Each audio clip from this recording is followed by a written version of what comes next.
فقیر تھا، اس کا مزاج یہ تھا کہ جو بھی اس کے ڈیرے پہ آتا اس کو کھلاتا اور اس کی خدمت کرتا، اور یہ فقیر کا مزاج ہوتا ہے۔ بابا بلے شاہ نے کہا تھا نا، اٹ کھڑکے دکڑ بجے تتا ہووے چلا، آن فقیر کھا کھا جاون راضی ہووے بلا۔ تو یہ فقیر کا مزاج ہوتا ہے کہ لوگ اس کی چوکھٹ پہ آئیں اور وہ لوگوں کو جو ہے وہ کھلائے، ان کی ضروریات کو پورا کرے۔ تو وہ درویش تھے اور جو بھی ان کے پاس آتا اس کی خدمت کرتے۔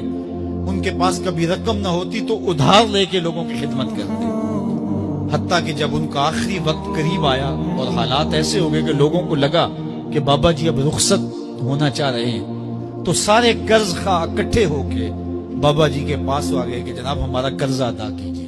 ایک جمگٹا بن گیا، اور بابا جی کو یہ فکر تھی کہ یہ میرے مہمان ہیں اور میں ان کی خدمت کرنے کے قابل نہیں ہوں، میرے پاس کچھ ہے نہیں۔ اتنے میں ایک چھوٹا سا بچہ تھا، وہ گلی میں پتیسا بیچ رہا تھا۔ آواز لگائی تو بابا جی نے اشارہ کیا، کہا میرے ان مہمانوں کو کھلا دو۔ اس نے اللہ کا شکر ادا کیا کہ میں سارا دن گلیوں میں گھوم کے جو بیچنا تھا ایک جگہ ہی مجھے گاہک مل گیا۔ اس نے مہمانوں کو سارا کھلا دیا اور بابا جی سے کہا کہ پیسے۔ تو بابا جی کہنے لگے بیٹا بیٹھ جاؤ۔ بیٹا بیٹھ گیا۔ تھوڑی دیر کے بعد اس نے پھر کہا کہ بابا جی پیسے۔ تو بابا جی نے کہا یہ سارے پیسے لینے والے بیٹھے، جب ان کو دوں گا تو آپ کو بھی دے دوں گا، آپ بھی بیٹھ جائیں۔ تو وہ یتیم بچہ تھا، اس کی بیوہ ماں نے اس کو تھوڑا سا پتیسا تیار کر کے دیا تھا، وہ روزانہ صبح دیتی تھی، وہ بیچ کے آتا تھا، اس سے گھر کا چولہا جلتا تھا۔ تو اس نے جب دوسری مرتبہ کہا کہ بابا جی پیسے، تو بابا جی نے کہا بیٹھ جاؤ، جب ان کو ملیں گے بیٹے آپ کو بھی دے دیں گے۔ تو اس بچے نے رونا شروع کر دیا کہ میرے گھر کا تو چولہا انہی سے جلتا ہے اور میری ماں میرا انتظار کر رہی ہوگی۔ اللہ اکبر، بچے نے رونا شروع کر دیا۔ اللہ کی رحمت کو جوش آ گیا۔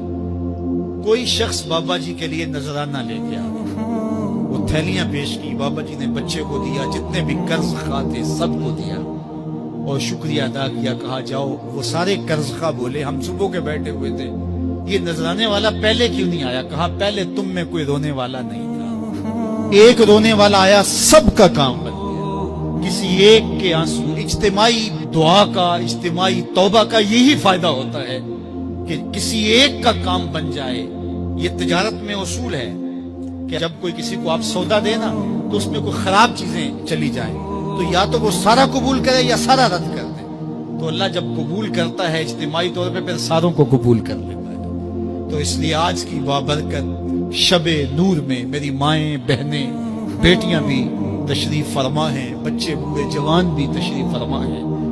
تو کسی ایک کے آنسو اللہ کو قبول ہو گئے، کسی ایک کی زبان سے نکلا ہوا جملہ اس کی بارگاہ میں قبول ہو گیا، تو میرے جیسے گناہگاروں کا بھی کام بن جائے گا۔